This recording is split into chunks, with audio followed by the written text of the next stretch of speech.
जय जिनेन्द्र। जय जिनेन्द्र। हाँ जय जिनेन्द्र। आज का लेक्चर शुरू करेंगे। अभी तक तो हमारा टॉपिक बहुत अच्छा टॉपिक जा रहा है ना, कर्म बंध और कर्म का बंध होते समय वर्तमान में क्या फल है वही चल रहा है। बहुत अच्छा जा रहा है।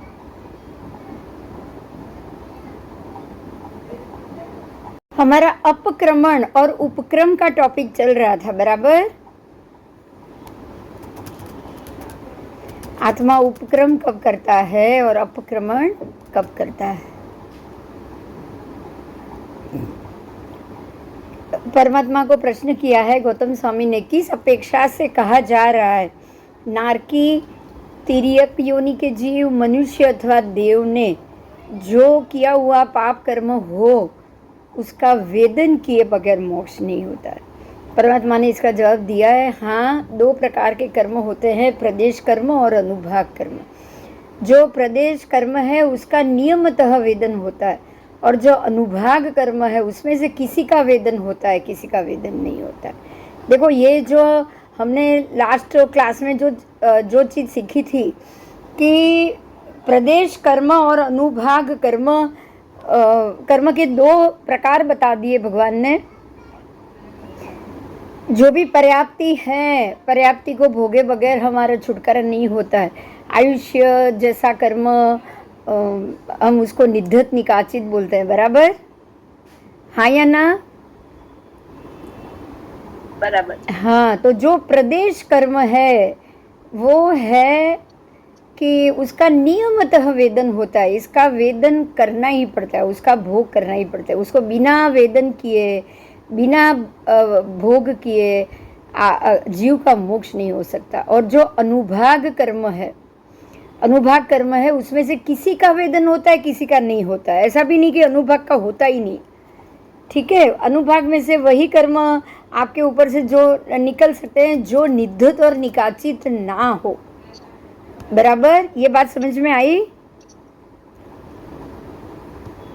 अनुभाग कर्म में से जो निधत और निकाचित होते हैं उनका तो वेदन करना ही पड़ता है, और जो कर्म निधत और निकाचित नहीं होते वो बिना वेदन किए अपने आप क्षय हो जाते।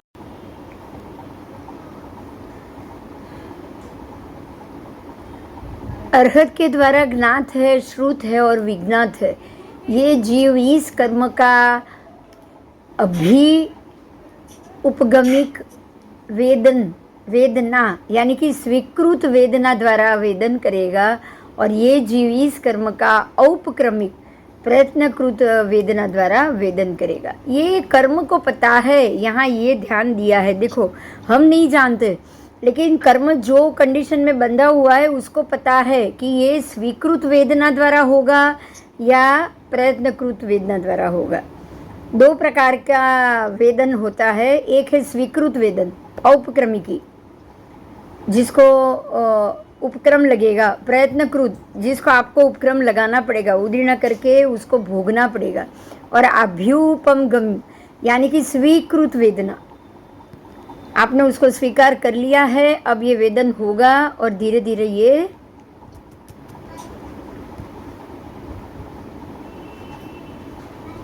वेदन में कर्म आएगा। यथा कर्म और यथा निकरण, ये भी दो विभाग और बताए हैं। बद्ध कर्म के अनुसार यथा कर्म, जैसे बांधे वैसे ही। यथा कर्म का अर्थ होता है जैसा मैंने बांधा वैसा ही वो उदय में आए। यथा निकरण, विपरिणमन के नियत हेतु के अनुसार, जैसे जैसे ये कर्म भगवान ने देखा वैसे वैसे उसका विपरिणमन होगा। जैसे जैसे जैसे जैसे भगवान ने देखा है वैसे ही वो विपरिणमन होके आपके ऊपर आएगा। इसका परिणमन नहीं हो सकता, ये बदला नहीं जा सकता है, ठीक है। देखो, भगवान ने देख लिया था मरीचि की आत्मा के ऊपर कि भाई ये त्रिपुरुष वासुदेव भी बनेगा और ये तीर्थंकर भी बनेगा। तो भगवान ने जो देख लिया वो विपरिणमन हुआ क्या? नहीं। तो भगवान वही देखेंगे। देखो, यहाँ बहुत बहुत इजीली समझ में आ जाएगा। भगवान किनके कर्म देखेंगे बताओ?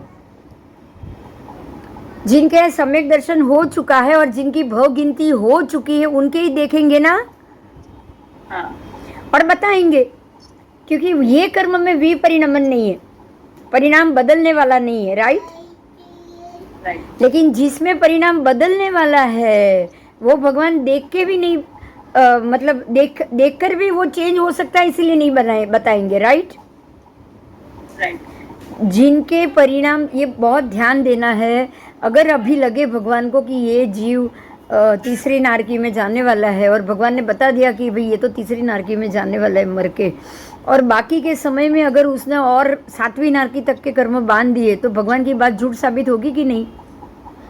हाँ इसीलिए परमात्मा केवली भगवान वही बताएंगे, उनके ही स्थिति बताएंगे जिनकी स्थिति को सम्यक दर्शन लगने के कारण नियत भव की गिनती में वो आ चुका है। बराबर समझ में आया। हाँ बाकी भगवान मौन रहेंगे, सबको अपने नहीं ना, हाँ जवाब नहीं देंगे, सबको अपने हिसाब से जवाब नहीं देते हैं, बाकी वो मौन रहते हैं। वो इतना ही कहेंगे कि इनके तो अभी बहुत सारे भव बाकी है ना, कौन कौन से बाकी, क्या बाकी वो नहीं बताएंगे वो, ठीक है ना।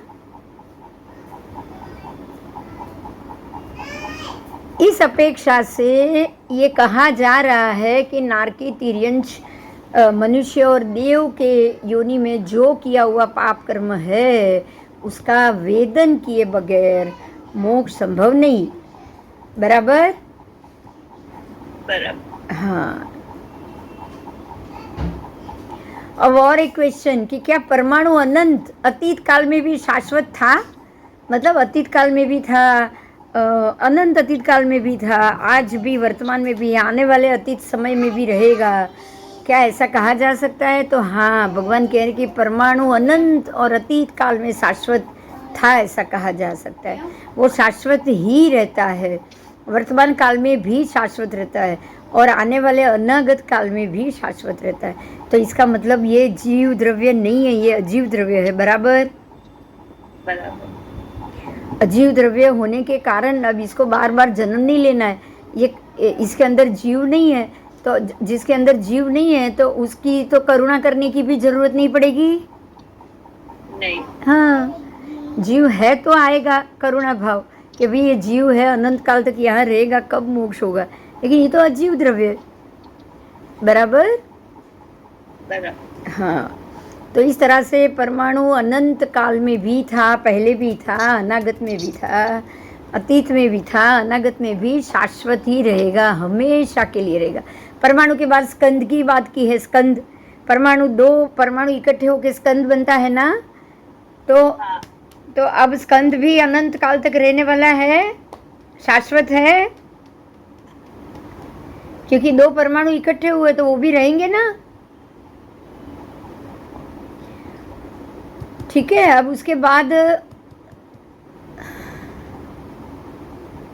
जीव की बात की है। क्या जीव अनंत काल में शाश्वत था, ऐसा कहा जा सकता है। हाँ गौतम, जीव अनंत अतीत काल में भी शाश्वत था, ऐसा कहा जा सकता है। वर्तमान काल में भी शाश्वत रहता है, ऐसा कहा जा सकता है, और अनागत काल में भी शाश्वत रह सकता है, ऐसा कहा जा सकता है। कैसे? आत्मा के कारण। हाँ, अंदर आत्मा पड़ा है, इसीलिए। क्या छद्मस्थ मनुष्य इस प्रकार से अतीत अनंत शाश्वत काल में केवल संयम, केवल संवर, केवल ब्रह्मचर्य और केवल प्रवचन माता के द्वारा सिद्ध, प्रशांत, मुक्त, परिनिवृत्त हुआ था, और उसने क्या सब दुखों का अंत किया था? भगवान कह रहे हैं नहीं, ये अर्थ गलत है, ये संगत नहीं जा रहा है। तो किस अपेक्षा से ये कहा गया है कि छद्मस्थ मनुष्य अनंत अतीत शाश्वत काल में केवल संयम, केवल संवर, केवल ब्रह्मचर्यवास और केवल प्रवचन माता के द्वारा सिद्ध, शाश्वत, मुक्त और परिनिवृत्त नहीं हुआ, उसने सब दुखों का अंत नहीं किया।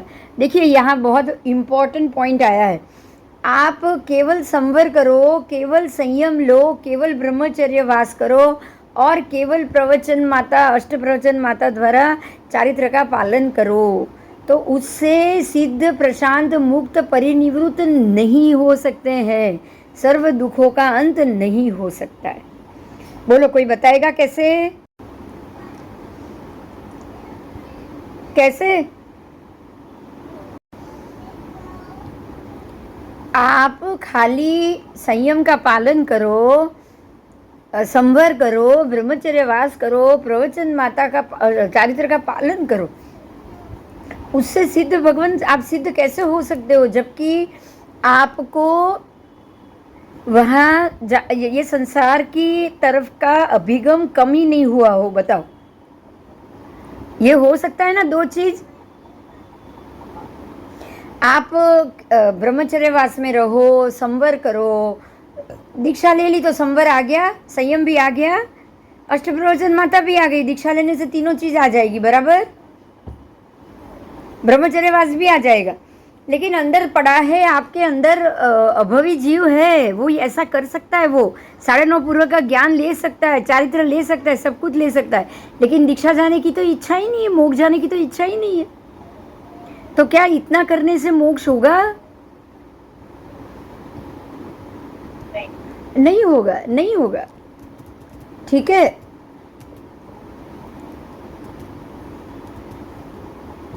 सिर्फ अरिहंत जीन या केवली होकर ही आप मोक्ष जा सकते हो, सर्व दुखों का अंत कर सकते हो, प्रशांत मुक्त सिद्ध परिनिवृत्त हो सकते हो। समझ में आ गया? उसके लिए आपको अरहंत जीन और केवली बनना पड़ेगा। खाली संयम और खाली ब्रह्मचर्य वास और खाली प्रवचन माता का पालन के द्वारा ये संभव नहीं है, बराबर?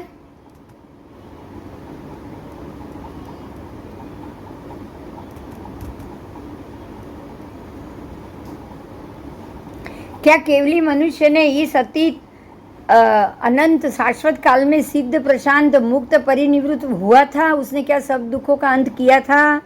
हाँ, भगवान कह रहे हैं, हाँ गौतम, केवली भगवंत ऐसे नहीं बनता है, वो सारे अपने सर्व दुखों का अंत करेगा तो ही वो सिद्ध प्रशांत मुक्त बन पाएगा, बराबर?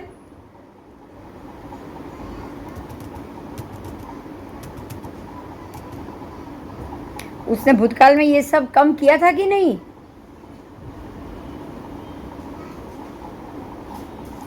और अब जो अंतिम शरीरी है, इस अनंत अतीत शाश्वत काल में, वर्तमान शाश्वत काल में और अनंत अनागत शाश्वत काल, तीनों काल में जो भी अंत कर, यानी कि अंतिम भव करने वाला और अंतिम शरीरी, उसको भी अंत कर कहा जाता है। क्या कहा जाता है?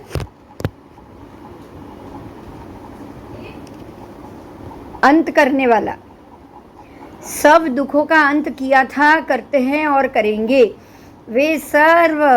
वो सभी उत्पन्न हुए ज्ञान दर्शन के धारक हैं, अरियंत है, जीन है, केवली है, और उसके बाद ही वो सिद्ध प्रशांत मुक्त हो सकते हैं, वरना नहीं, बराबर? अब यहाँ एक अलमस्तु शब्द है। अलमस्तु किसको कहा जाता है? उत्पन्न हुए ज्ञान दर्शन के धारक ऐसे अरियन परमात्मा, जीन और केवली को अलमस्तु ऐसा कहा जा सकता है। आपको पता है किसी को अलमस्तु का मतलब? हाँ, अलमस्त कोई जातनी फिकर चिंता न होए। नहीं, अलमस्तु केवली भगवंत, अरियन परमात्मा, जीन और केवली भगवंत को अलमस्तु कहा जा सकता है, ऐसा भगवान ने कहा है। दर्शन ज्ञान के धारक, अलमस्तु का ऐसा कोई अर्थ होता होगा, कोई जाने तो पूछ के रखना किसी को, महात्मा को, बराबर?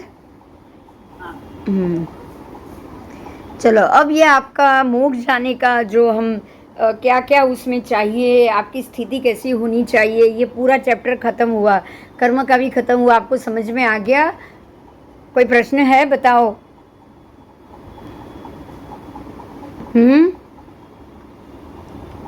किसी को कोई प्रश्न है? ये टॉपिक खत्म हुआ है, अभी नरक पृथ्वी की बात आ रही है, बोलो।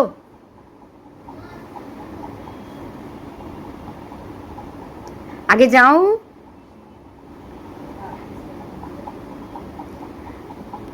चलो, पृथ्वियाँ कितनी है? 7 पृथ्वी प्रज्ञप्त की हुई है। रत्न प्रभा, शर्करा प्रभा, वालुका प्रभा, पंख प्रभा, धूम प्रभा, तम प्रभा और तमस्तम प्रभा। ये 7 नरक पृथ्वी है, 1 से लेके 7 तक। रत्न प्रभा पृथ्वी के 30 लाख नरकावास। कितने? तो क्रमशः मैं सब बोल रही हूँ, सुनिएगा। 30, 25, 15, 10, 3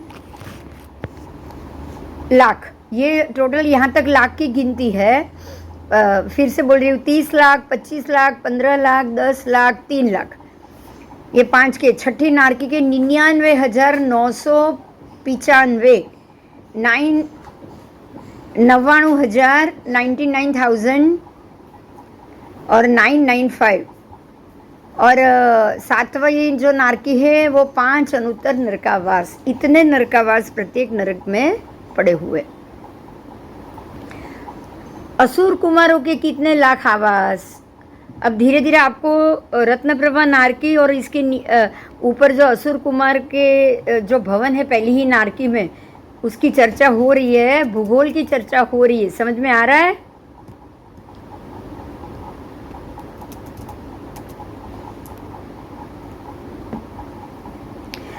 असुर कुमारों के 64 लाख आवास है। 64 लाख। चलो, तो असुर कुमार के 64 लाख। अब सारे भवनपति देव की बात हो रही है। नाग कुमार भवनपति निकाय के 84 लाख, सुपर्ण कुमार भवनपति निकाय के 72 लाख, वायु कुमार भवनपति निकाय के 96 लाख, द्वीप कुमार, दिशा कुमार, उदधि कुमार, विद्युत कुमार, स्तनित कुमार और अग्नि कुमार, ये 6 भवनपति निकाय के 76 लाख, प्रत्येक के 76 लाख आवास कहे गए हैं। ठीक है। पृथ्वी कायिक जीवों के कितने लाख आवास? पृथ्वी कायिक जीवों के भी यहाँ आवास बताए हैं। असंख्यात लाख आवास, असंख्यात। वहाँ से लेकर पृथ्वी कायिक जीवों से लेकर ज्योतिष्क देव तक के असंख्यात लाख विमान आवास प्रज्ञप्त बताए हैं।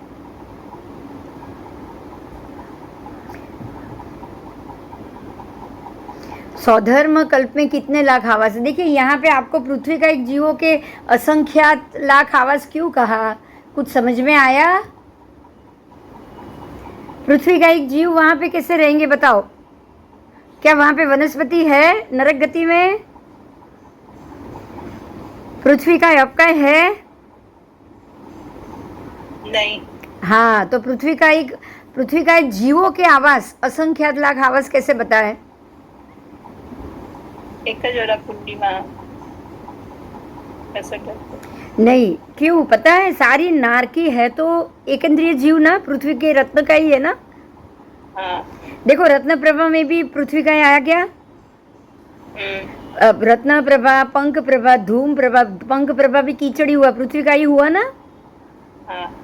तो सारे जमीन के ही आपको अलग अलग मिलेंगे, पंख प्रभा, धूम प्रभा। समझ में आ रहा है? तो पृथ्वी का है वहाँ पे, ऐसा पृथ्वी का है ये जिसमें से जीव चौथा है निकल जाता है, लेकिन वहाँ पे जो जैसे हम बोलेंगे ना उसके बाद का उसका जो शरीर रहता है वो पृथ्वी का की बात हुई है। समझ में आया? ये पृथ्वी काय के जीव में ये हमेशा के लिए ये पृथ्वी का रहने वाले, जैसे कि रत्नप्रभा नारकी की जो नरक पृथ्वी है वो हमेशा के लिए रहने वाली। अंदर जीव आएंगे निकल जाएंगे, लेकिन रत्नप्रभा तो वही की वही रहेगी ना। हाँ, इसीलिए असंख्य लाख आवास बोले गए। और ज्योतिष देवों के भी असंख्यात लाख, क्योंकि जितने सूर्य चंद्र है, जितने तारा ग्रह नक्षत्र सब उसके आवास हो गए। पृथ्वी का एक जीवों के कितने सौधर्म कल्प की बात हुई। अब ये नीचे का खत्म हो गया, भवनपति निकाय ये सब खत्म हो गया, ज्योतिष।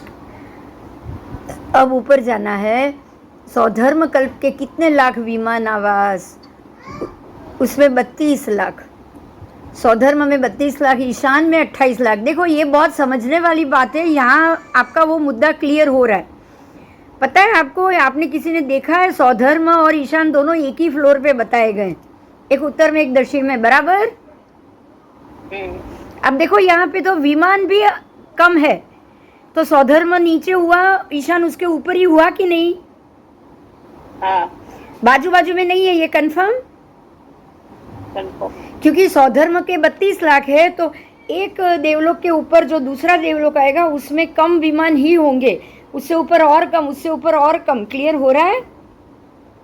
हाँ तो सौधर्म अगर 32 लाख है, ईशान 28 लाख है, तो सौधर्म के ऊपर ही ईशान आएगा, बाजू बाजू में नहीं आएगा।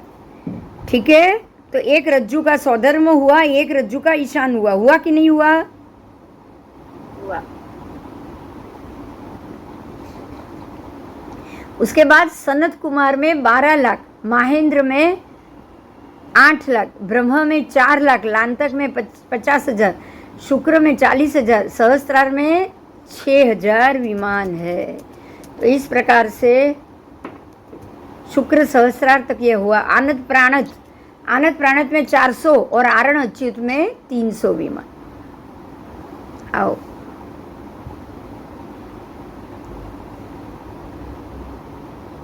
अब अधस्तन ग्रेवेयक त्रिक, मतलब ग्रेवेयक जो 9 है, ऐसे 3 3 और 3 ऐसे खड़े, ऐसे 3, पहले में 3, दूसरे में और 3, तीसरे में और 3। तो जो नीचे के 3 है अधस्तन 3, उसमें 111, मध्यम में जो है उसमें 107 और ऊपर में 100 विमान, और अनुत्तर तो खाली 5 ही विमान है। कितने? 5 विमान। आप सोच सकते हो कि जो संयमी देव है बहुत कम मात्रा में है कि नहीं?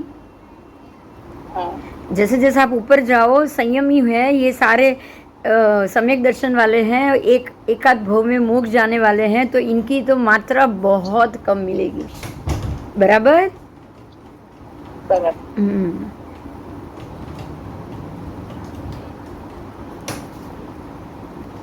चलो, कोई प्रश्न है?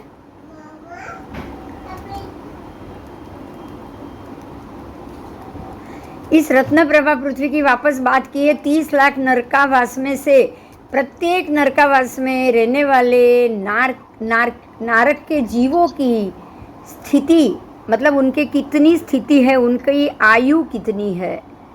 यहाँ ये प्रश्न पूछा गया है कि उनकी आयु कितनी है।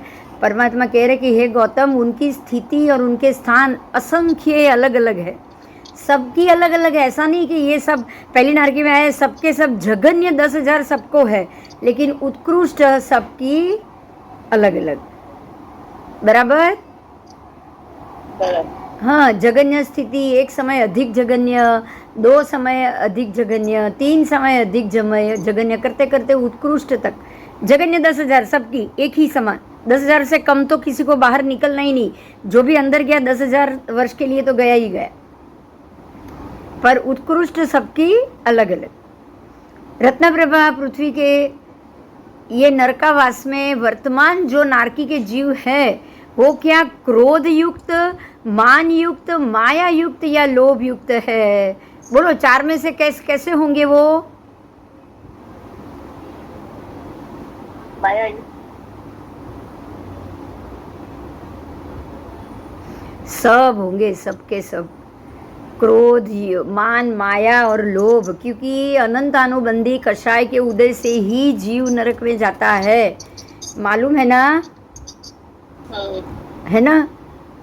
तो यहाँ अनंत अनुबंधी कषाय आया तो कितने कषाय आएंगे? 16 के 16 आ गए ना? हाँ 16 के 16 आ गए।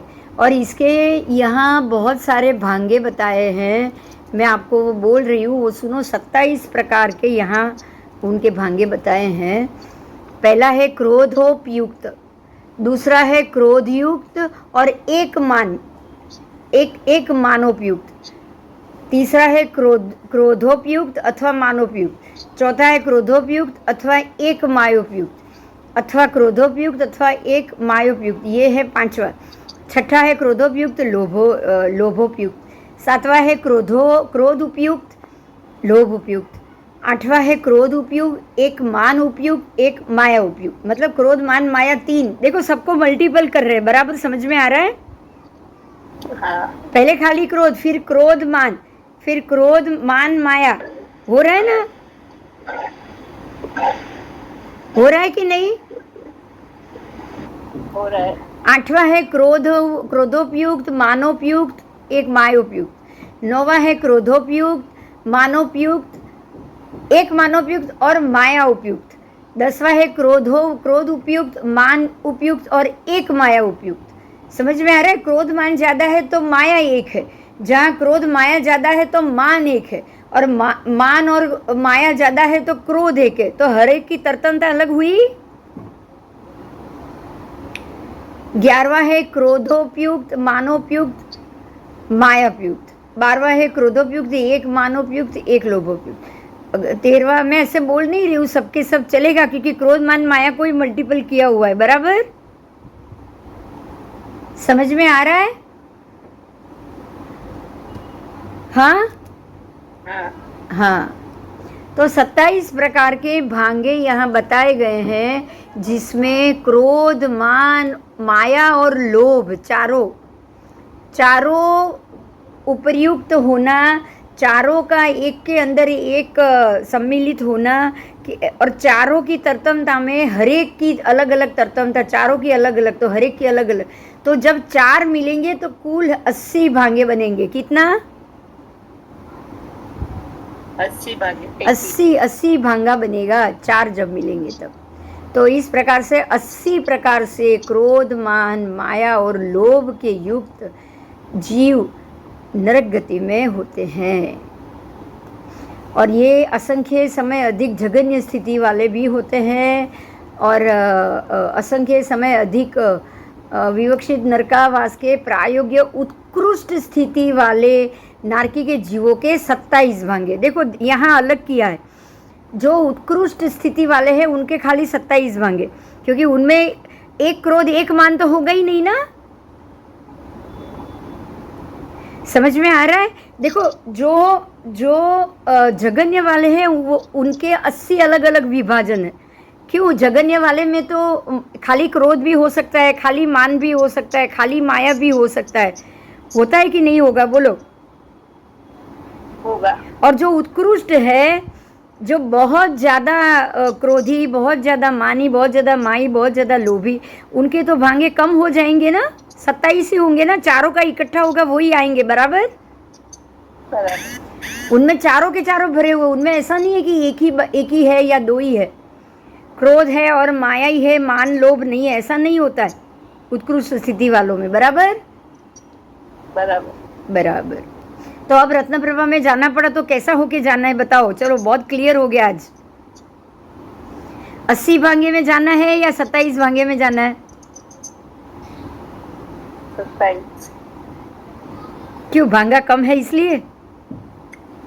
नहीं, वहाँ पे क्रोध वो सब नहीं है। 27 भांगे में तो सबसे ज्यादा है, क्रोध, मान, माया, लोभ चारों पड़ा हुआ है। मेरी बात नहीं क्लियर हुई, सुनो। आप भांगा शुरू करो, पहले एक, फिर एक से एक मल्टीपल अलग अलग विभाग, 2 के मल्टीपल विभाग, 3 के मल्टीपल विभाग, 4 के मल्टीपल विभाग। तो 4 के मल्टीपल विभाग वाले में आगे के 3 नहीं आएंगे? आएंगे क्या?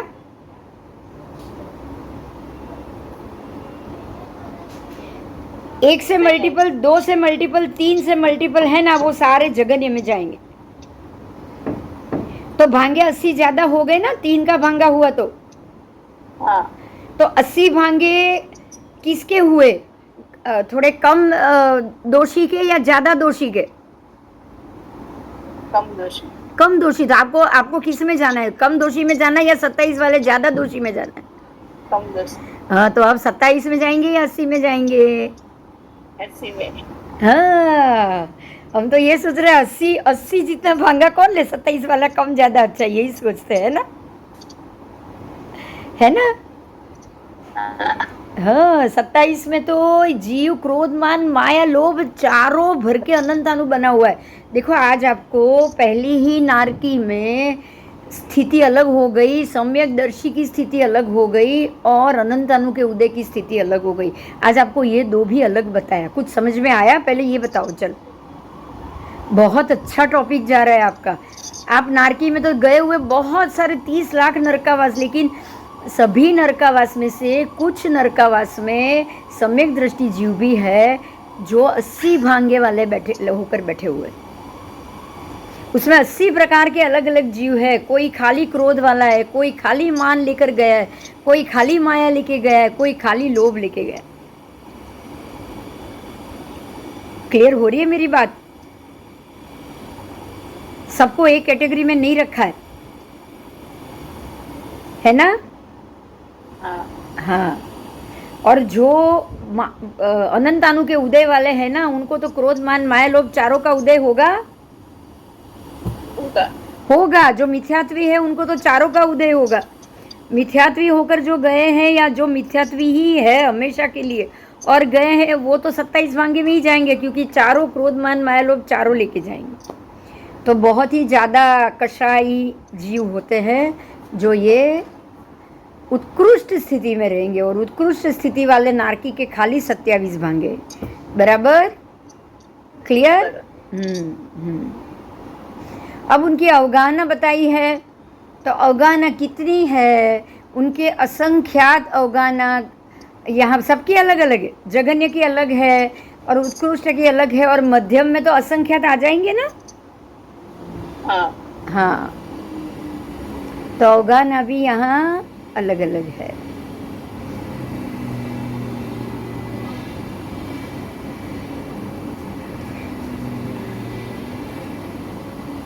तो जो जगन्य अवगाहना में, अब जगन्य अवगाहना की बात है। रत्नप्रभा पृथ्वी के 3,30,00,000 नरकावास में से प्रत्येक नरकावास की जगन्य अवगाहना में वर्तमान नारकी के क्या क्रोधोपयुक्त जीव होते हैं? खाली क्रोध वाले तो इनके 80 भांगे कहे गए हैं। संख्यात प्रदेश उनके आएंगे अधिक जगन्य अवगाहना में। वर्तमान नारकी के 80 भांगों का वक्तव्य है, मतलब संख्यात एरिया में ही आएंगे ना, असंख्यात एरिया में नहीं आएंगे। बराबर? क्योंकि ये जीव जगन्य में आ गए तो असंख्यात प्रदेश में नहीं आएगा। खाली भांगे 80 हैं, अलग अलग 80 प्रकार के जीव हैं, लेकिन वो संख्यात प्रदेश में आए, असंख्यात में नहीं।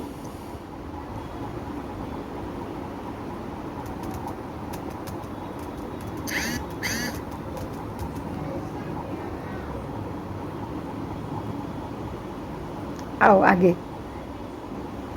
उनके 3 प्रकार के शरीर है। कितने? देखो, नारकी के जीव के शरीर 3 प्रकार के। कौन कौन से है, कुछ बताएगा?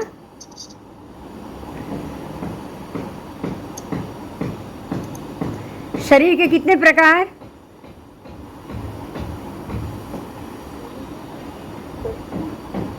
हाँ हाँ, कौन से बोलो? नारकी के जीव के 3 कितने? हाँ,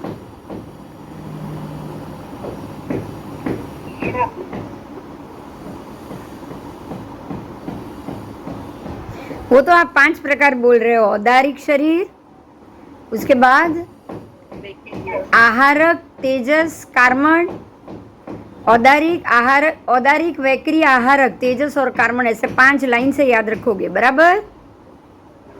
हाँ, वो तो 5 टोटल शरीर हुआ, लेकिन नारकी के जीव के पास सिर्फ 3 शरीर होते हैं। पहला, उनको औदारिक नहीं मिलेगा। मिलेगा औदारिक? बताओ। औदारिक हम लोगों का है, मनुष्य का है, तिर्यंच का है। औदारिक नारकी को नहीं मिलेगा, तो औदारिक निकाल दो। आहारक भी वो जो औदारिक शरीर ही बनाता है, जो पुण्यशाली जीव है ना, वो अपना आहारक शरीर बनाता है, तो औदारिक ही आहारक बना पाएगा। तो औदारिक ही अगर आहारक बना पाएगा तो नारकी के जीव के पास तो आहारक भी होगा ही नहीं। तो अब बाकी कौन सा बच्चे? 3, वैक्रिय, तेजस और कार्मण। ये 3 तो सबको होगा। वैक्रिय नारकी को होगा और देव को होगा, वैक्रिय हम लोगों को नहीं होगा, लेकिन तेजस कार्मण तो सब जीवों को होगा ना। हाँ, तो यहाँ वैक्रिय शरीर में वर्तमान रहे नारकी के जीव की बात की है। उनके 3 प्रकार के शरीर है, वैक्रिय शरीर, तेजस शरीर, कार्मण शरीर। ठीक है? क्या ये नारकी के जीव का संहनन कितना? तो नारकी के जीवों में 6 संहननों में से उनके कोई भी संहनन नहीं होता है। नारकी के जीव को संहनन ही नहीं होता है। समझ में आया? उनके शरीर को हड्डियां है क्या? नहीं। पारे जैसा शरीर है, काट दिया तो वापस जुड़ जाएगा, बराबर? तो संहनन तो औदारिक शरीर का ही होगा ना, इसीलिए नारकी के जीवों को कोई संहनन नहीं होता। संहनन का मतलब अस्थि रचना। तो हड्डियों क्या, हड्डियों का ढांचा, तो उनका जीव शरीर के हड्डियों का है नहीं। ना नहीं है। तो उनके शरीर में ना कोई अस्थि है, ना कोई धमनी शिरा है, ना स्नायु है, कुछ नहीं है। जो पुद्गल अनिष्ट, अक्रांत और अप्रिय और अशुभ, अमनोज्ञ और अमनोरम होते हैं, इनके शरीर संघात रूप से परिणत होते हैं। समझ में आया? संघात रूप से परिणत। आप कोई एक टुकड़ा लो और फेंको तो एक जत्थे में ही जाएगा ना, है ना? पारा ये कटोरी से ये कटोरी में ले तो पूरा चला जाएगा, राइट? हाँ, तो ये संघात युक्त कहा जाता है।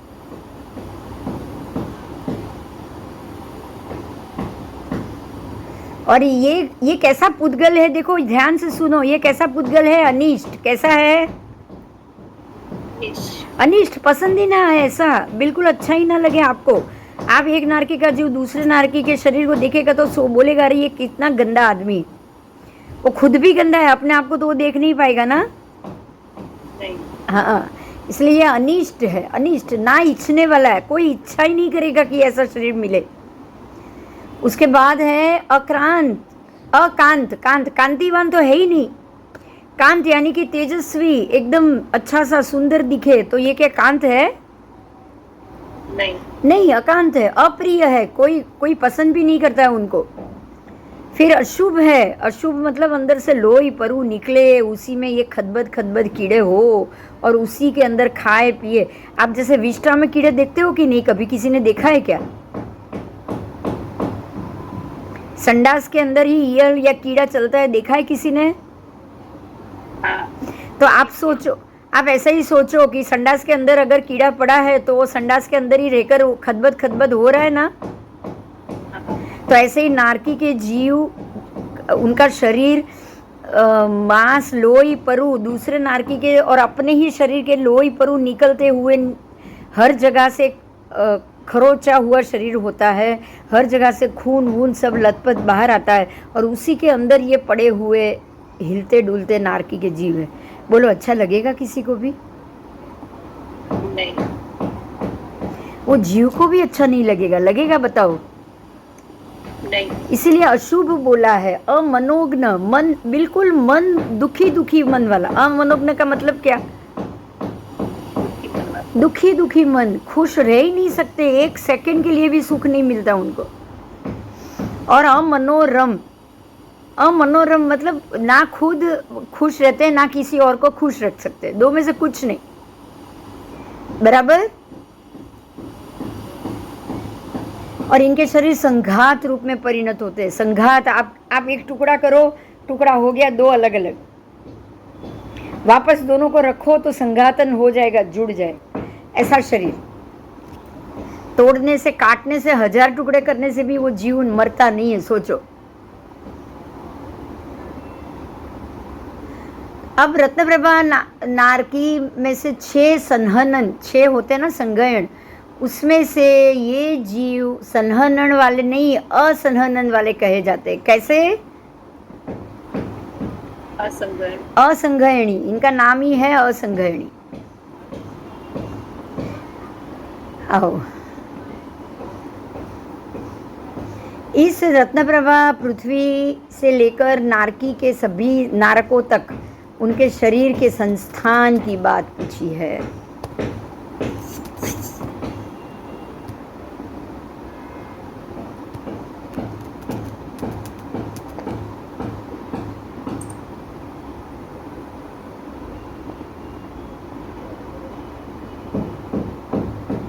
उनके शरीर 2 प्रकार वाले हैं। कितने?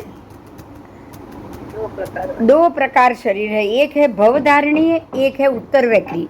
मतलब एक तो उनका जो जन्म से मिला वही शरीर, कि भाई काला कलूटा टुकड़ा करो तो जुड़ जाए और अस्थि का ढांचा ही नहीं हो और बिल्कुल खदबद खदबद अंदर से भी कोई मार रहा है, कोई काट रहा है, दो टुकड़ा कर रहा है तो अंदर से खून मांस परु सब निकल रहा है, उसी के अंदर वो खदबद खदबद हो रहा है।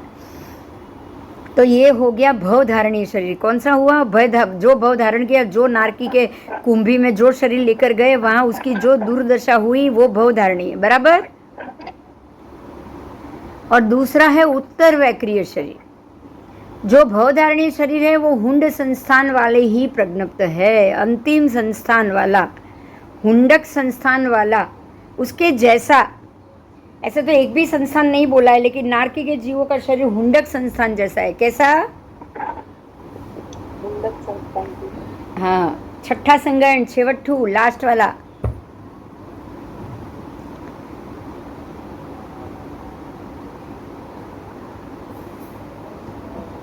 आओ। और जो उत्तर वैक्रिय है वो जो कभी कभी बनाते हैं, अपनी मर्जी से शरीर धारण करते हैं, वो बड़ा बना देते हैं। उत्तर वैक्रिय, वैक्रिय शरीर विकृत है, उसकी विकूर बना करते हैं, वो भी हुंडक शरीर वाला ही। क्योंकि जो शरीर जो आपका जो संग्रहण होगा उसी के हिसाब से ही आप बनाओगे ना दूसरा। हाँ। संग्रहण छठा है और पहले संग्रहण का शरीर बनाओ, ये तो पॉसिबल ही नहीं है ना। नहीं, है ही नहीं, है ही नहीं।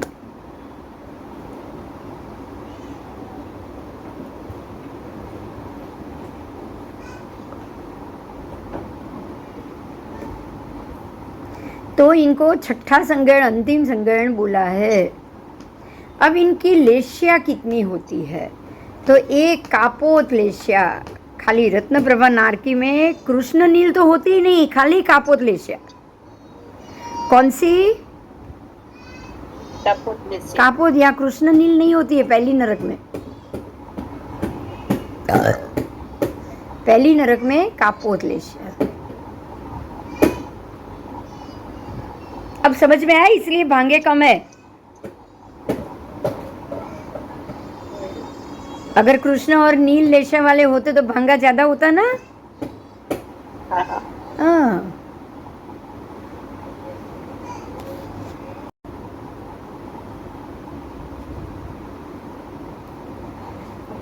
रत्न प्रभा पृथ्वी सम्यक दर्शन में वर्तमान नारकी के जीव क्या क्रोधोपयुक्त होते हैं? रत्न प्रभा पृथ्वी के जीव क्या सम्यक दृष्टि होते हैं, मिथ्या दृष्टि होते हैं, या सम्यक मिथ्या ऐसे मिश्र होते हैं? तो रत्न प्रभा में कौन से जीव होते हैं? सम्यक दृष्टि या मिथ्या दृष्टि या मिश्र? तीनों होते हैं। भगवान कहते हैं यहाँ तीनों होते हैं। कितने? तीनों होते। सम्यक दृष्टि भी है, जैसे श्रेणिक राजा जैसे जीव वहां पहुंचे हुए। फिर मिथ्या दृष्टि भी है कि जिसके अंदर दोनों दृष्टि पड़ी हो, और मिश्र दृष्टि भी है। बराबर समझ में आ गया? आपको एक बात पता है, शायद पता होगी। श्रेणिक राजा पहली नारकी में गए और जो उनका बेटा था कुणिक, वो जो उनको मारता था, मारने वाला था, पीटता था रोज हंटर से, वो सातवीं नारकी में गया। बोलो, पता है आपको? हाँ, श्रेणिक राजा को मारने वाला जीव सातवीं नारकी में क्यों गया? कोई बताएगा? ऐसे कोई सामान्य व्यक्ति को कोई मारेगा तो सातवीं नारकी में जाएगा, ये तो जरूरी नहीं ना। वो तो जा नहीं सकता ना सातवीं नारकी में। तो पर श्रेणिक राजा को मारने वाला क्यों गया?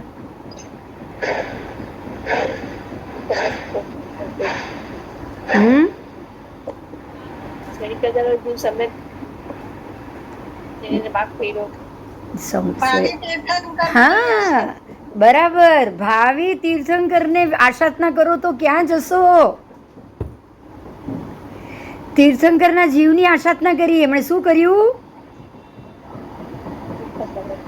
હા, તીર્થંકરના જીવની આશાત ના કરી. તમને જો આવો સેમ બીજો બી દાખલો આપું, બે દાખલા છે. બીજું ઉદાહરણ છે કુમારપાળ રાજાનો જ પિતરાઈ ભાઈ કે એનો ભાઈ અજયપાળ, કુમારપાળ રાજાની જગાએ જે અજયપાળ રાજા એનો ભત્રીજો હતો, એને ગાદી જોઈતી હતી અને એણે કુમારપાળ રાજાને ભોજનમાં ઝેર આપ્યું, ખબર છે? અને કુમારપાળ રાજાને મારનાર કુમારપાળ રાજાને ખબર પડી ગઈ કે મને ભોજનમાં ઝેર અપાઈ ગયું છે અને એમણે એમના પ્રમાણે પોતાની સમાધિ સાધવાની ચાલુ કરી. અને એ પણ બહુ ઉત્તમ જીવ છે, એ પણ ભાવિ તીર્થંકર નામકર્મ બાંધ્યું છે ને એમણે પણ, એ પણ ભાવિ તીર્થંકર નામકર્મ બાંધનાર જ. હવે એનો આ જીવ, એમને આ તકલીફ આપનાર અથવા એમને મોતનું કારણ બનનાર અજયપાળ પણ 7મી નારકીએ ગયો. બોલો, સમજાયું? હા,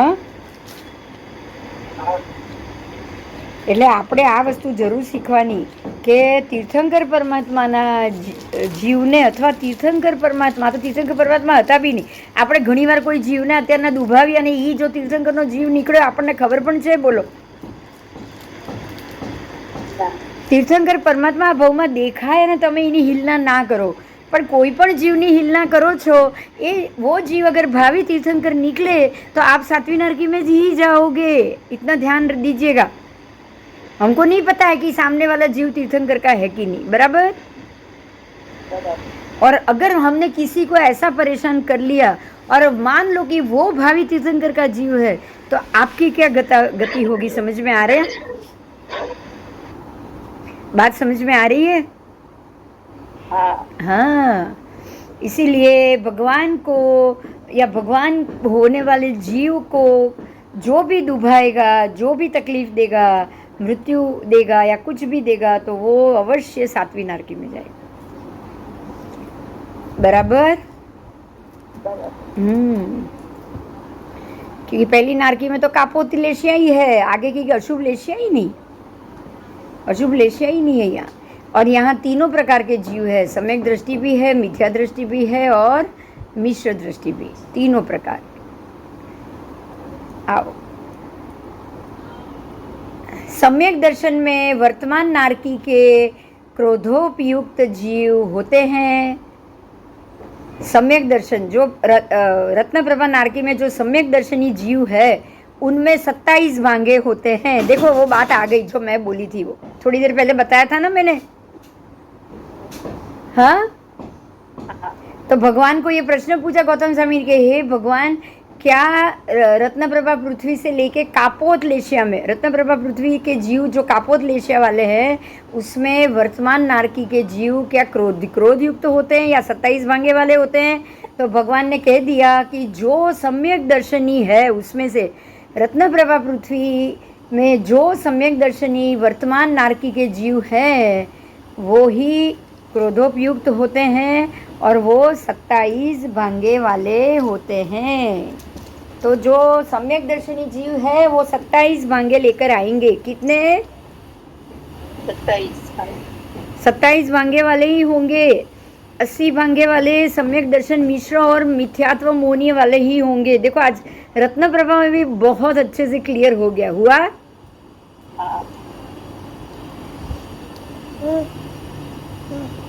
कि जो खाली क्रोधोपयुक्त ही होंगे वो, या मान युक्त होंगे तो भी एक ही होगा, या माया युक्त होंगे तो भी एक ही होगा, क्योंकि वो 27 भांगे में आ रहे. सब कषाय नहीं होते उनके, एक कषाय के उदय के कारण ही वो यहाँ गए, सिर्फ एक कषाय के उदय के लिए. कौन છે બધા? कौन છે?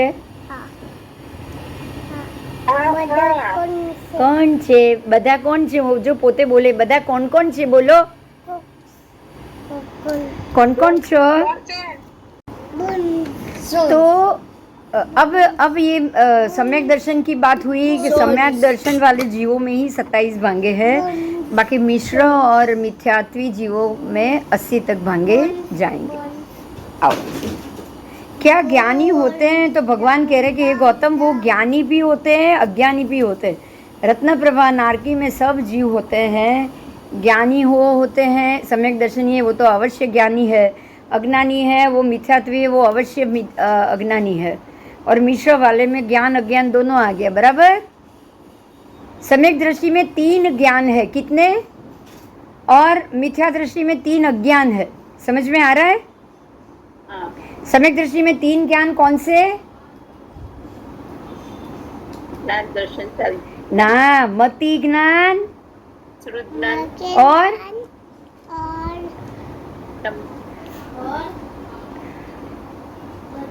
अवधि ज्ञान। अवधि ज्ञान। नारकी के जीव है, अवधि ज्ञान तो होगा ही ना। हाँ। हाँ, तो जो सम्यक अच्छा अब ये सोचो कि अगर श्रेणिक राजा को अवधि ज्ञान है, वो कहाँ से आए, क्यों आए, वो नारकी में क्यों आए, उनको सब पता है, तो अब वो कैसे शांति से बैठेंगे? सोचो।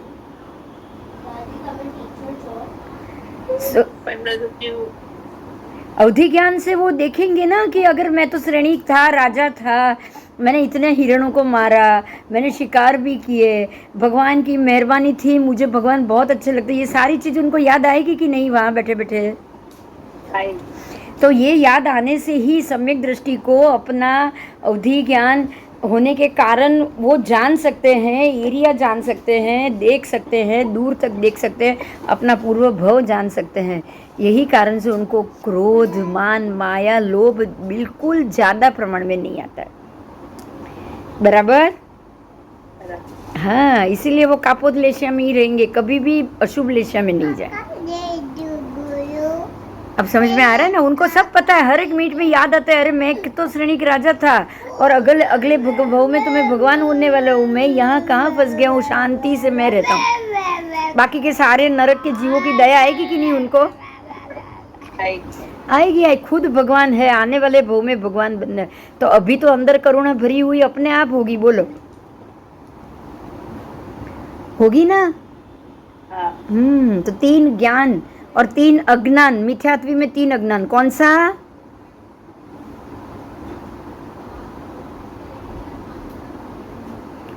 वही जो ज्ञान है वही अज्ञान। मति अज्ञान, श्रुत अज्ञान और विभंग ज्ञान। अवधि अज्ञान नहीं होता है, अवधि में तो सब दिखाई देता है, बराबर। मतलब विभंग ज्ञान, ठीक है।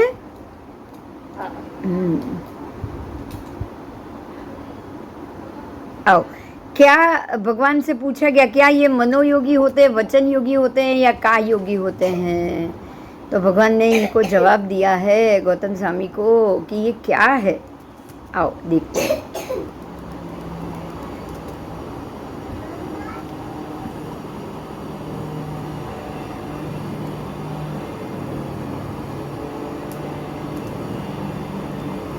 भगवान कह रहे हैं मनोयोग में वर्तमान नारकी के जीव तीनों योग वाले होते हैं। मनोयोगी भी होते हैं वर्तमान नारकी में, वचन योगी भी मिलेंगे और का योगी भी मिलेंगे, बराबर। और जो मनोयोग में वर्तमान है वो 27 भांगे वाले हो गए। वचन योग में वर्तमान है वो भी 27 भांगे वाले, और का योग में वर्तमान है वो भी 27 भांगे वाले। तो मन वचन का योग में वर्तमान का मतलब ये हुआ कि आप प्रत्येक समय में अपने मन को पठारो कि अरे ये मेरी ही गलती है इसलिए मैं यहाँ आया हूँ। तो ये सम्यक दर्शनी को ही होगा ना, मन योग, वचन योग, का योग। बाकी के जीव मिश्र है या जो मिथ्यात्वी है उनको थोड़ी ना मन को योग करके उसको नियंत्रण में लाना है, उनको लाना है क्या? नहीं। वो मनोयोगी कहलाएंगे ऐसा? नहीं ना, वो तो कहलाएंगे ही नहीं ना। वो मनोयोगी कहलाएंगे ना, वो मन को नियंत्रण में ला रहे तो मनोयोगी बने, ना वो वचन को नियंत्रण में ला रहे तो वचन योगी बने, राइट? हाँ, इसलिए वो मनोयोगी या वचन योगी नहीं होते। खाली सम्यक दृष्टि जीव अवश्य मनोयोगी, वचन योगी, का योगी होते हैं। देखो इसीलिए वो बचते हैं। तो आप तो अब समझ में आ गया कि इनकी पंगति अलग है, इनका स्थान ही अलग है। हाँ। अब ये नारकी के जीव क्या साकार उपयोगी है, उपयुक्त है या निराकार उपयुक्त है? तो परमात्मा कह रहे कि वो साकार उपयुक्त भी होते हैं और अनाकार उपयुक्त भी होते हैं, क्योंकि अनाकार और साकार आत्मा को आप उपयुक्त कराओ तो सम्यक दृष्टि जो होगा वो अनाकार ही कराएगा ना, और बाकी जीव मिथ्यात्वी है वो साकार कराएंगे। इस प्रकार से रत्न प्रभा से लेके सातों नरक पृथ्वी को समझना है। उसमें सब में लेश्या अलग अलग आएगी। लेश्या तो एक नहीं आ सकती ना सबकी, लेश्या उसमें अलग अलग आएगी। बराबर। प्रथम और द्वितीय, पहली दूसरी रत्न प्रभा, शर्करा प्रभा, दोनों में कापोत लेश्या। बराबर। तीसरी में मिश्र कापोत और नील लेश्या। ठीक है।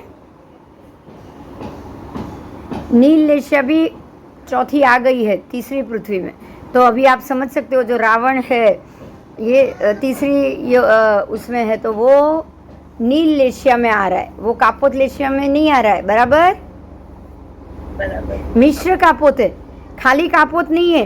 कापोत नील मिश्र हो गई वहां पे, मतलब कापोत भी आधी होगी, आधी नील मिश्र होगी, और खाली नील भी होगी वहां पे। राइट।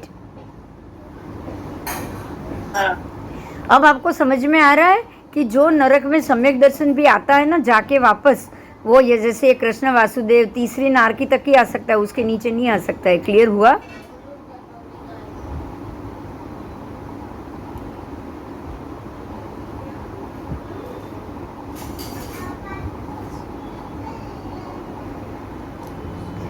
ठीक है। और पांचवी नरक पृथ्वी में मिश्र नील, नील के साथ मिश्र, अब कापोत है ही नहीं, और कृष्ण लेश्या।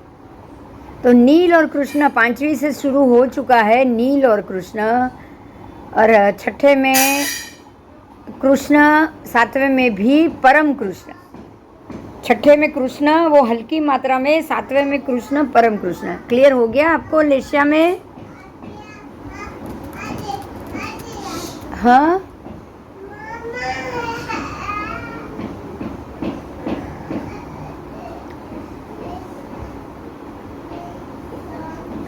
अब ये 64 लाख असुर कुमार के आवास की बात की, अब असुर कुमार की बात आई। नरक गति के पूरा हुआ।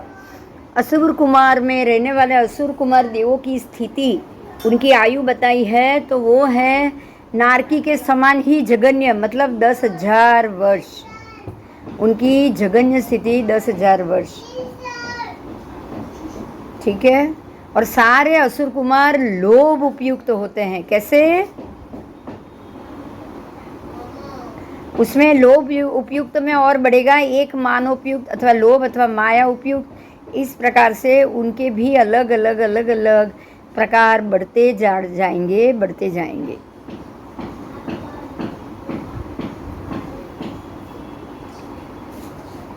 तो ऐसे पृथ्वी का एक आवास में रहने वाले पृथ्वी का एक जीवों की कितनी स्थिति या स्थान यहाँ प्रज्ञप्त किया है। तो भगवान कह रहे यहाँ पे असंख्य स्थिति और असंख्य स्थान पृथ्वी का एक जीवों के पड़े हैं। बोलो, जीव भी असंख्य और स्थान भी असंख्य। समझ में आ रहा है? हाँ। वहां पे 80 पत्र वन होते हैं, पता है ना? वन होते हैं, और वन में तो वृक्ष और ये सब होंगे, उसके जो पत्ते होते हैं वो तलवार की धार वाले होते हैं। तो यहाँ पृथ्वी का भी आया, वनस्पति का भी आया। आया कि नहीं आया? आया। और ऐसा पृथ्वी का जो कभी नाश नहीं होगा, तो जीव ही आएंगे जाएंगे ना। हाँ। एक जो पदार्थ ऐसा हो जो रहे और जीव अंदर से चवित होके बाहर निकल जाए, तो वो पदार्थ शाश्वत हो जाता है, क्योंकि जीव वो पदार्थ के साथ खत्म नहीं होता है। बराबर। हमारा शरीर ऐसा नहीं है। हमारा शरीर, जीव जब भी बाहर निकल जाएगा तो ये शरीर भी खत्म करके जाएगा, है ना?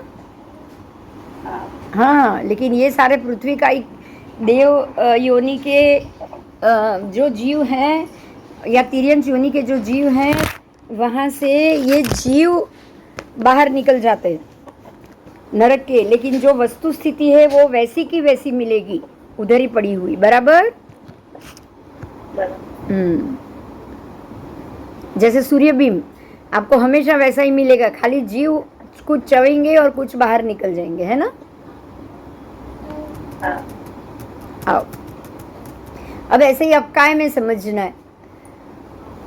पृथ्वी का एक जीवों के सभी स्थान के भांगे शून्य होते हैं, क्योंकि वो केवल तेजोलेशिया में वर्तमान पृथ्वी का एक जीवों के 80 भांगे बताए गए हैं। 80 भांग तो तेजोलेशिया में ही आपको पृथ्वी का एक जीव ज्यादा मिलेंगे।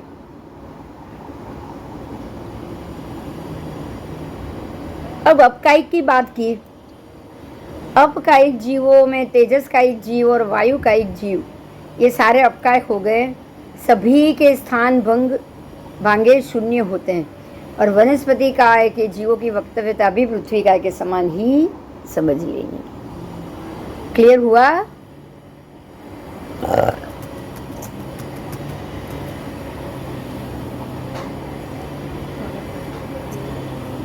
जो जो स्थानों में नारकी के 80 भांगे हैं, उन स्थानों में बेइंद्रिय, तेइंद्रिय, चौरेंद्रिय जीवों के भी 80 भांगे होते हैं।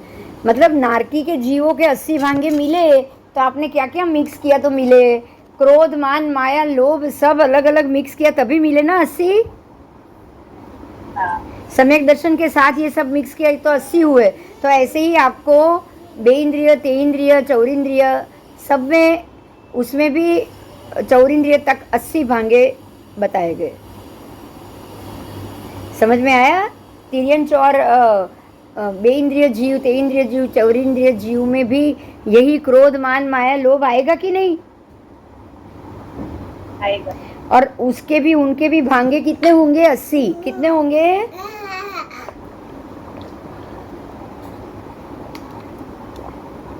के भी 80 भांगे होंगे ना। हाँ आओ। सम्यकत्व, अभिनिबोधि ज्ञान और श्रुत ज्ञान, इनमें अधिक भांगे 80 भांगे होते हैं। अगर किसी को सम्यक ज्ञान, देखिए ज्ञान, सम्यक ज्ञान भी सम्यक शुद्ध ज्ञान है, अभिनिबोधिक ज्ञान भी हो सकता है और श्रुत ज्ञान भी हो सकता है। अभिनिबोधिक का मतलब मति ज्ञान, हाँ, और कुछ मत लेना।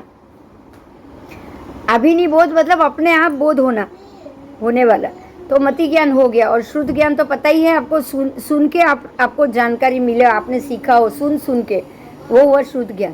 तो सम्यक दृष्टि जीव में समकित, मति ज्ञान, शुद्ध ज्ञान, तीनों ज्ञान होंगे कि नहीं होंगे?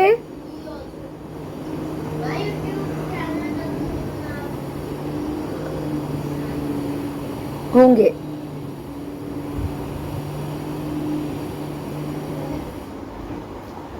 और जिन स्थानों में नारकी के 27 भांगे होंगे, 27 भांग में विकलेंद्रिय जीव आएंगे क्या? बेइंद्रिय, तेइंद्रिय, चौरेंद्रिय तो 27 भांगे में तो आ ही नहीं सकते ना, क्योंकि 27 भांगे तो समकित, अभिनिबोधिक और जो श्रुत ज्ञानी के होते हैं। तो उसमें बेइंद्रिय, तेइंद्रिय, चौरेंद्रिय आ सकते हैं? नहीं। इसलिए उनके भांगे यहाँ 0 कह दिए, शून्य। यहाँ ये भंग शून्य होते हैं, इसलिए इनका कोई भी भांगा नहीं बनता। देखो कितना अच्छा भगवान ने जवाब दिया है ना। क्योंकि ये जो पृथ्वी काय, अवकाय से लेके चौरेंद्रिय तक के जीव सम्यक दृष्टि लेकर वहाँ पे जन्म नहीं लेते हैं, बराबर। तो सम्यक दृष्टि नहीं है तो अभिनिबोधिक ज्ञान, श्रुत ज्ञान, और जो उसके साथ आपके जो 27 भांगे, 80 भांगे वाले हैं, तो 80 भांगा आना और 27 भांगे आना, फर्क है ना दोनों में?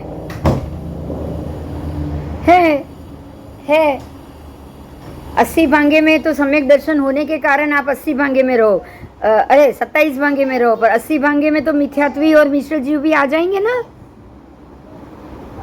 हाँ, तो विकलेंद्रिय जीव शून्य भांगे वाले हो गए। मतलब ये ना 27 में जाएंगे ना 80 में जाएंगे, क्योंकि ये तो कषाय से भरपूर है कि नहीं?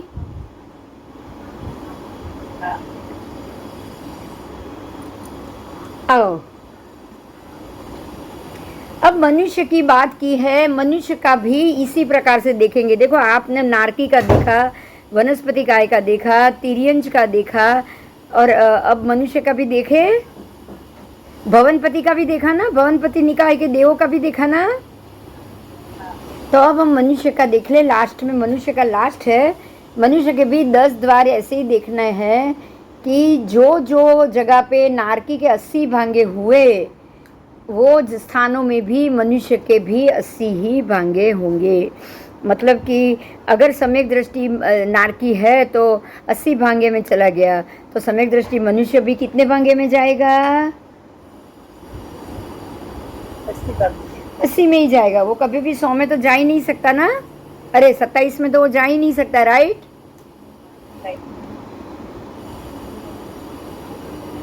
तो मनुष्य के भांगे भी शून्य हो गए।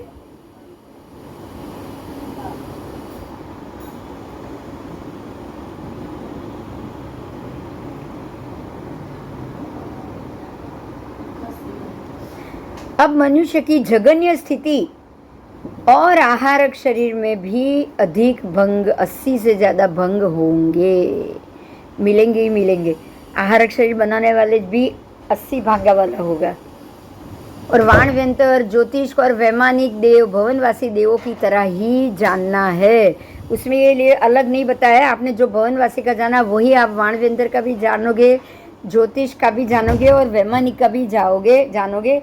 बस खाली एक अंतर है, वो बताया है कि ये अनुत्तर विमान तक देवलोक में भी आपको इसको भवनवासी देव और वैमानिक देव की तरह ही जानना है। ठीक है?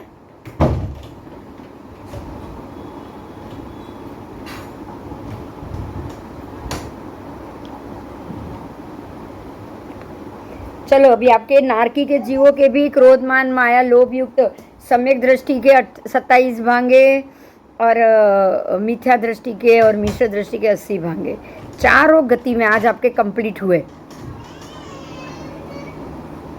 समझ में आया? मजा आई? ये बताओ पहले। बहुत मजा आई ना? आपको ये पता चला कि सम्यक दृष्टि जीव अतिशय क्रोध, मान, माया युक्त होता ही नहीं।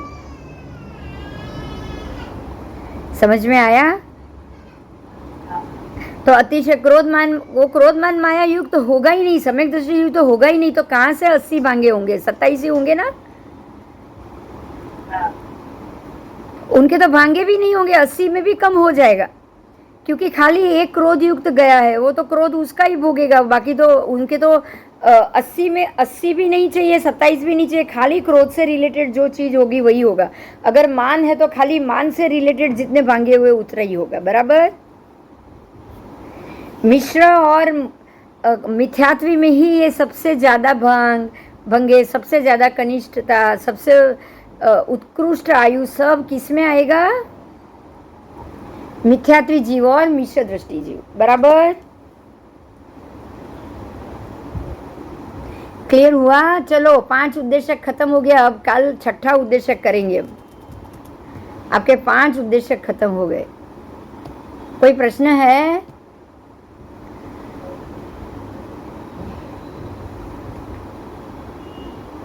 बोलो, हो तो बोलो।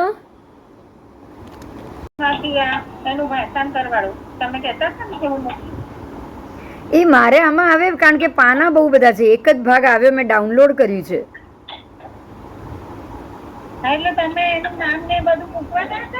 અચ્છા, તો આમાં દેખાય છે? જો પહેલું ફોટો ને જોઈ લે, હું ફોટો પાડીને મૂકી દઉં છું. ઓકે, હું આજે ફોટો પાડીને મૂકી દઉં છું. બરાબર? હા હા. સાઈડમાં તો ફરે પત્તા બધા. હા, એટલે એ તો આવશે. હા, તો ફર્યું ને, પણ હું મૂકું તો છું જ ને. કેમ? તમારા હાથ તો ચાલે છે ઓલામાં. રોજ હાથ તો મૂકું છું, આમાંથી તો પેજ ભણાવું છું. હું રોજ આમાંથી જ ભણાવું છું. તમે ઓલું કહેતા હતા ને કે આનું ભાષાંતર જે તમે વાંચો છો સાથે, એ પ્રાણ ફાઉન્ડેશન નું અચ્છા અચ્છા એ હા, સ્થાનકવાસીનું. ચાલો, જય જિનેન્દ્ર. જય જીનેન્દ્ર. જય જિનેન્દ્ર.